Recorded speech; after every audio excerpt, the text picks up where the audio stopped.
Top 10 Sympathetic Supervillains. With names like Ra's al Ghul and Victor Von Doom, many great comic book villains were probably born with their careers set on evil. And, boy, do they have a resume list to show for it. Comic book supervillains have committed all manner of crimes, heinous and despicable, from a crazed clown trying to drive the police commissioner mad by forcing him to watch his paralyzed daughter getting violated, to an intergalactic despot building an army of followers who draw their power from the yellow light of fear, to the overlord of the planet Apokolips who tries to find an equation to destroy free will itself. Yeah, supervillains are a nasty lot. Most of the time anyway. Just like how the Punisher found his way into the ranks of the superheroes, not every super-adversary is a power-hungry megalomaniac. Some are people who are just trying to do what they think is right. Some are just helpless, abused, worn-down people who have nothing better to do. And, some people just had one bad day. These are villains who, once you get to know them, aren't so villainous after all. Number 10. Prometheus. Everyone knows the story of Batman, the boy who watched his parents gunned down by a low-life criminal, and declared his lifelong battle against the forces of crime, to make sure no one ever had to suffer through what he had. Prometheus is an inverted case. The son of two criminal hippies, Prometheus, we never learn his real name, traveled the country with his parents for years until law enforcement agents cornered the three of them, and shot his parents down in front of his eyes. Prometheus's hair turned white due to the trauma, and declared that he would spend his life battling the forces of justice. While Prometheus doesn't have the most prolific record in supervillain history, he did come close to defeating the JLA once, and then later appeared in the Awful Cry for Justice miniseries. His story serves as a reflection of the why, in superhero stories. Prometheus views the forces of justice as an oppressor, who rain an iron fist down on people like his parents, who in his eyes, weren't doing anything wrong. It is very much a case of nature versus nurture, and perhaps in an alternate reality, Prometheus could have been a great hero. Number 9. Ozymandias. From the panels of Alan Moore's acclaimed graphic novel on the nature of the superhero itself, Adrian Veidt is a manipulator to put Svengali to shame. Once a member of the Watchmen, Veidt was known as Ozymandias, and was considered to be the smartest man in the world. The novel itself details Veidt's retirement from costumed adventuring like the other members of the team, along with the revelation that the murders that have been occurring were directed by him. At the end of the book, Veidt nukes New York City, in order to unite the world, in the midst of a Cold War, against a false alien menace. While Ozymandias may have more of a superiority complex than a desire to truly do good to the world, it's a deep novel. He is nonetheless, believing that he is doing the right thing. Veidt desires not power, not wealth, but simply peace, and is willing to cross the line to obtain it. And, while his plan is certainly full of holes for someone who claims to be world's smartest man, Veidt is a reflection of what someone with that much power could do in the real world, all in the name of peace and justice. It's difficult to explain, but read Watchmen and you'll see that nothing is black and white. Number 8. The Lizard. Dr. Kurt Connors began as Peter Parker's friend and fellow scientist, until experimenting with lizard DNA in an attempt to regrow his amputated arm that had a horrible side effect. Connors became the Lizard, and repeated an endless pattern of trying to keep his alternate personality under control, losing it, and having Spider-Man develop a temporary cure. There is little room to indict on Connor's predicament, as he is very much a victim of his own sensible ambitions. He is Spider-Man's friend, and has helped him scientifically on numerous occasions, cursed with a violent alter ego he can't control.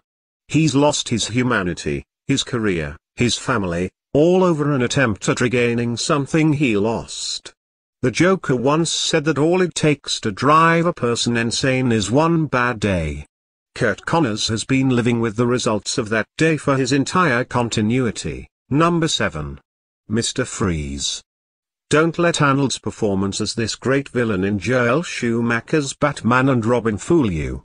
Mr. Freeze is a tragic villain if there ever was one. He began as a gimmick-based villain during the Silver Age of comics.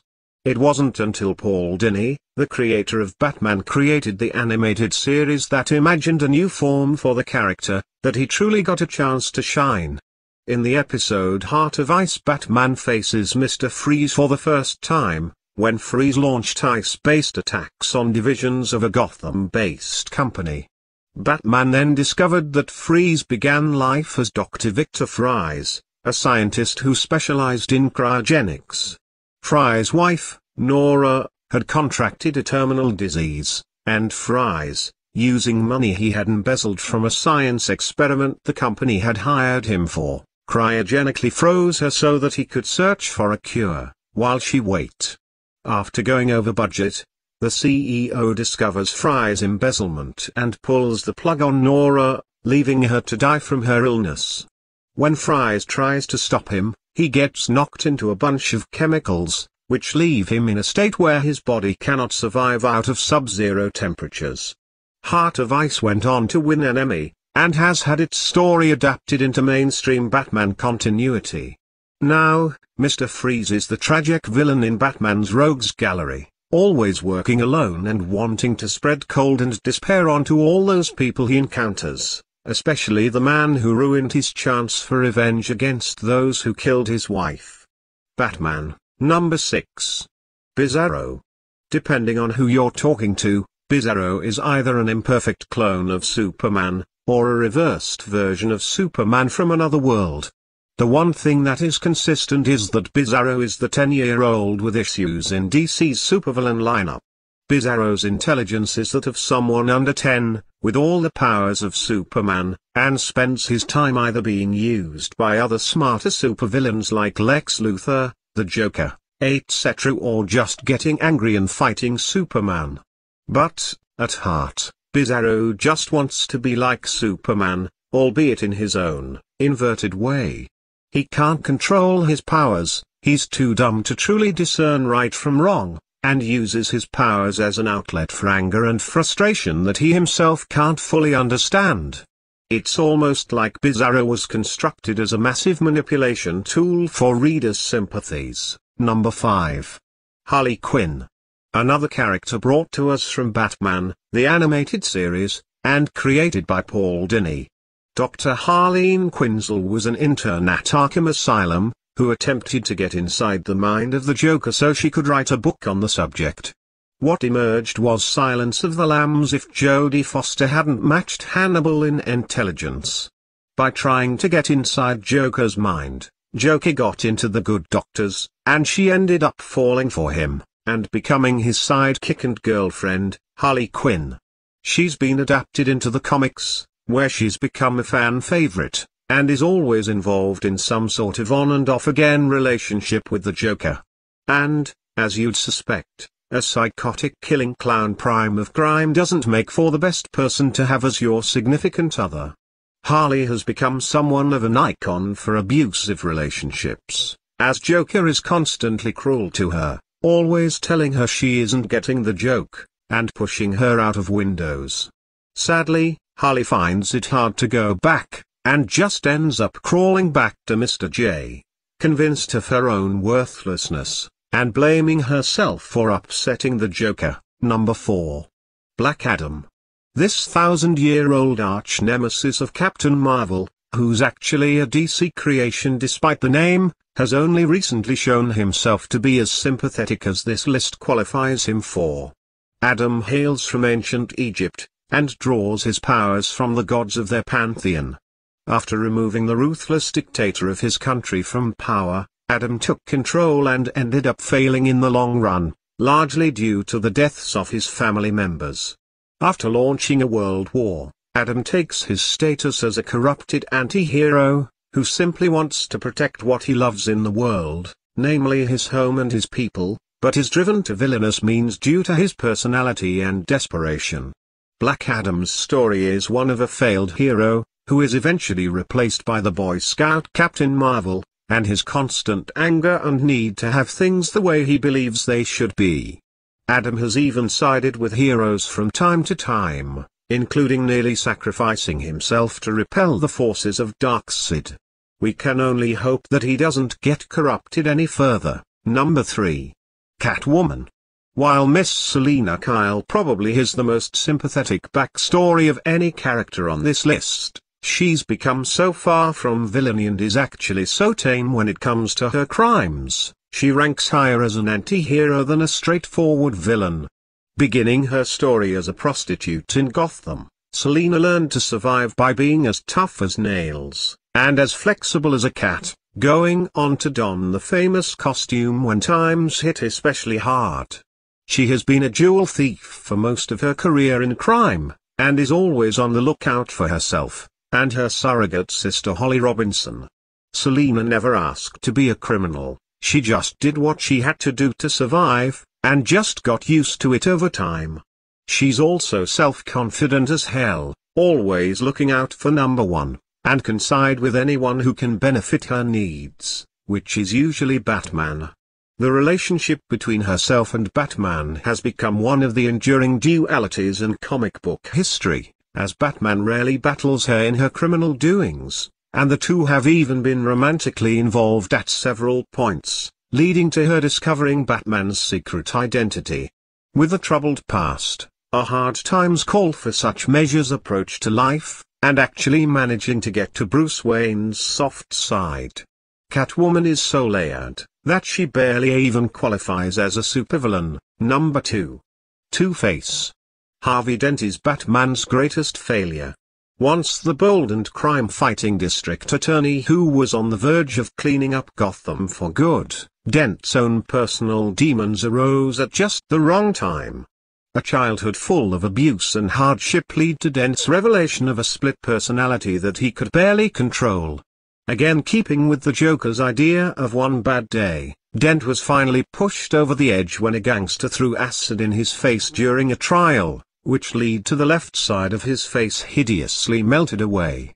The psychological and physical trauma overwhelmed Dent, leading to self-doubt, self-loathing, and the violent alter ego influencing his other half. Dent eventually became Two-Face, a villain at odds with his own duality, and so tortured that he couldn't even tell right from wrong, and left all of his decisions to the fair flip of a coin. To this day, Two-Face not only is a victim as much as he is a tortured soul, but he represents Batman's biggest failure in losing someone as good as Harvey Dent. Many are familiar with this story due to The Dark Knight, which perfectly summed up what Two-Face is. Confused, angry, unsatisfied, and tortured. A man who lost control of himself, and thus, surrenders all in his life to chance. Number 1. Magneto.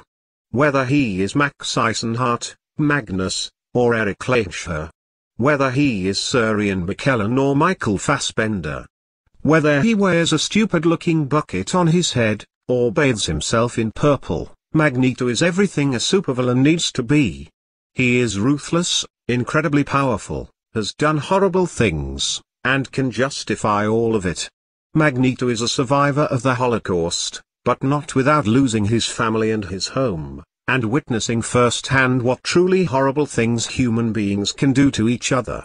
After discovering his mutant power to control magnetic fields and calling himself Magnus, he clashes with his close friend Charles Xavier over the hypothetical existence of a new race of humanity, which are revealed to be mutants. Xavier believes in peaceful coexistence between mutants and humans, but Magnus' fear and first-hand accounts of the Holocaust drive him to believe in inevitable war between the species. After discovering that Xavier is a mutant, Magnus becomes Magneto, and parts ways with his friend Xavier. Originally portrayed as a megalomaniac, Magneto has become the Malcolm X to Xavier's Martin Luther King. Magneto believes in protecting mutant kind from humanity that hates them, and is willing to use whatever means necessary to achieve that. Magneto stands as the self-imposed realist to Xavier's dream, using his vast power to help keep mutant kind safe from decimation and persecution, a fear he has every reason to believe given his backstory. He has even joined his enemies, the X-Men, to carry on his friend Xavier's dream after Xavier supposedly died. He's the Malcolm X of mutants, and given the story of Malcolm X, only close-minded people wouldn't find either case sympathetic or even valid. Thanks for watching. Don't forget to subscribe. Click the button below to subscribe so you can get notified when I put out new videos.